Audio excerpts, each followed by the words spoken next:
कभी-कभी सोचने वाले लोगों को ना सोचने वाले लोगों से बहुत जलन होती है, क्योंकि वे लोग नहीं सोचते कभी, वे लोग सवाल भी नहीं करते, वे जो सुनते हैं वही मान लेते हैं और शायद इसी वजह से वे ज़्यादा शांत दिखाई देते हैं।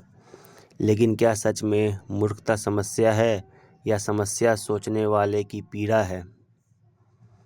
सुकरात ने कहा था, अज्ञानता स्वयं बुराई नहीं है, अज्ञानता को ज्ञान समझ लेना असली बुराई है।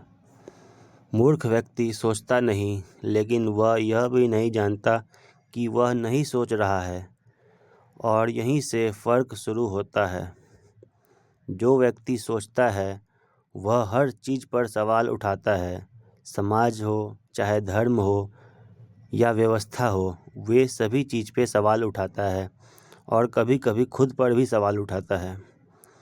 सोचने वाला व्यक्ति सिर्फ दुनिया से नहीं लड़ता, वे अपने अंदर भी लड़ता है। इसीलिए सोचने वाला अक्सर परेशान रहता है और जो नहीं सोचता वह आराम से जीता दिखाई देता है। बुद्ध ने कहा था, दुख समझ से पैदा होता है।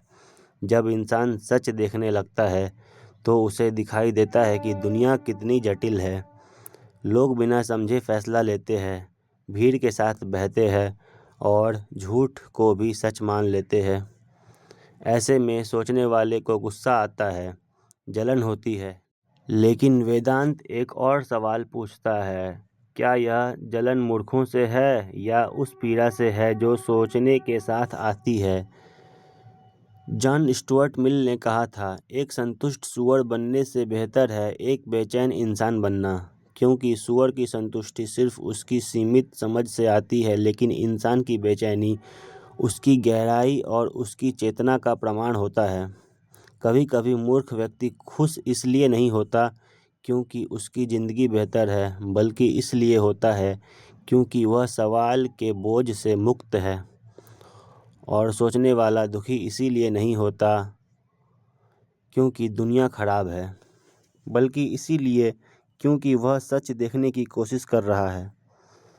अंत में निष्कर्ष यह है कि शायद हमें मूर्खों से जलन नहीं होती, हमें उस शांति से जलन होता है जो बिना सोच के मिल जाती है मूर्ख लोगों को।